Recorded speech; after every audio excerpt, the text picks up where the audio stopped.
Comme je vous le disais en début de vidéo, une fois qu'on a réussi à faire taire ces pensées négatives, on va pouvoir s'intéresser au côté émotionnel qui s'y rattache. Donc comme je le disais, une pensée négative apporte une émotion ou plusieurs émotions négatives. C'est pour ça que ça va être très important de s'en détacher aussi. Je vais prendre un exemple concret et sûrement très récurrent en chacun de nous. Vous avez une histoire d'amour qui s'est mal terminée, donc il y a plusieurs mois, plusieurs années, plusieurs minutes, plusieurs heures. Ça, c'est pas important. Parce que tout simplement que ça fasse plusieurs minutes ou plusieurs années, parfois on rumine de la même façon. Voilà, négativement, toujours. Donc cette histoire qui s'est terminée vous apporte tout son lot émotionnel et tout son lot de pensées négatives. Donc par exemple, vous pouvez vous sentir coupable, vous pouvez être triste, vous pouvez ressentir un manque, que sais-je. Le problème ici, c'est que cette histoire d'amour, vous y pensez toujours. Donc comme je le disais sur mon site internet, il n'y a pas besoin d'être toujours amoureux ou toujours attaché à une relation pour y penser. Non, on est souvent rattaché non pas à la personne, mais au côté émotionnel qui s'y rattache. Voilà. Donc par exemple, comme je le disais, votre histoire d'amour vous apporte son lot de culpabilité, donc vous restez de ce fait attaché à ce sentiment de culpabilité qui lui vous lie toujours à cette histoire d'amour, alors que vous êtes amoureux ou pas. Voilà. Donc ça ne change rien. Voilà. Donc, quand c'est comme ça, vous commencez donc le premier exercice. Donc je reprends, vous êtes tranquillement devant votre télé, et d'un seul coup, tiens, vous avez une pensée négative qui vient en rapport avec cette histoire d'amour qui s'est mal finie. Donc, vous allez la pointer du doigt, premièrement. Ah, tiens, je rumine sur cette histoire d'amour. Ensuite, vous l'acceptez, vous la laissez venir et vous l'observez. Voilà, donc une fois que vous avez observé cette pensée, vous allez faire différemment du premier exercice. C'est-à-dire que vous n'allez pas la laisser s'envoler, cette pensée. Vous allez continuer à l'observer. Alors au départ, ça peut être un peu difficile pour certains, parce que vous allez voir, le côté émotionnel va arriver. Voilà, donc ça peut être tout simplement difficile à encaisser. Donc si ça ne vous convient pas au début, vous renouvelez l'opération un peu plus tard, ça c'est pas grave. Voilà, le principal c'est d'être en accord avec soi-même, d'être bien, voilà, faut pas que ce soit une contrainte. Faites-le quand vous êtes prêt. Voilà, donc je reprends, donc vous observez et vous laissez venir le côté émotionnel. C'est-à-dire que là, vous allez vous demander ce que cette pensée négative vous amène comme émotion. Voilà, donc je reprends comme mon exemple de la culpabilité.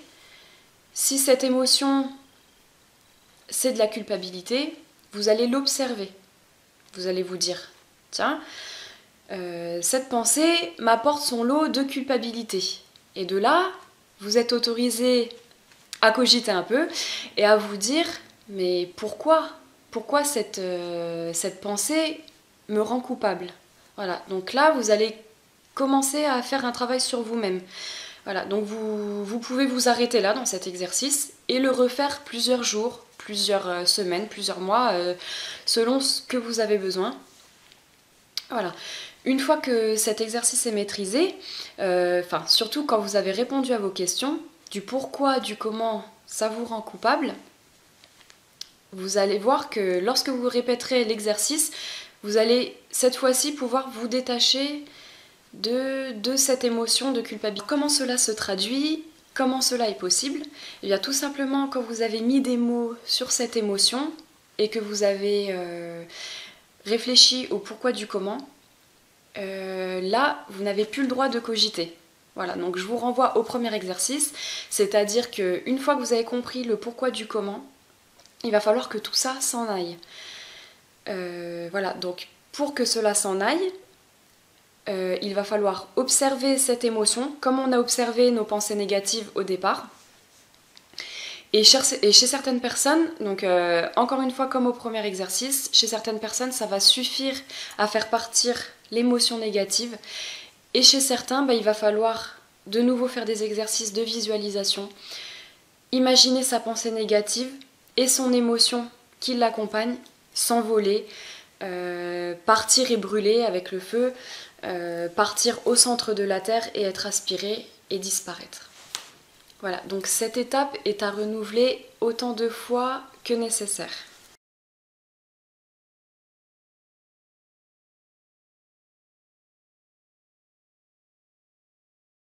J'espère que j'ai été claire dans mes explications. Alors je vais vous faire un petit récapitulatif très bref. Donc premier exercice, vous allez pointer du doigt vos pensées négatives, vous allez en prendre conscience, c'est très important. Ensuite, une fois qu'elles sont là, vous les acceptez, vous les observez de manière externe, sans les juger, sans ruminer, et vous les laissez partir. Ensuite, vous renouvelez autant de fois que possible, ou nécessaire. Ensuite, vous allez modifier un petit peu l'exercice une fois que vous vous sentez prêt. Donc vous allez reprendre le même exercice, mais vous vous intéressez au côté émotionnel qui se rattache à cette pensée négative. Donc une fois que la pensée négative est observée, vous allez observer également le côté émotionnel, c'est-à-dire à quoi vous renvoie cette pensée. Donc est-ce qu'elle vous rend coupable? Est-ce qu'elle vous fait mal? Est-ce qu'elle vous rend triste? Voilà, une fois que vous avez mis des mots sur ce côté émotionnel, vous allez le laisser partir. Voilà, donc soit il va partir tout seul parce que vous l'aurez accepté, soit vous ne l'aurez pas complètement accepté et il faudra alors faire des exercices de visualisation en complément.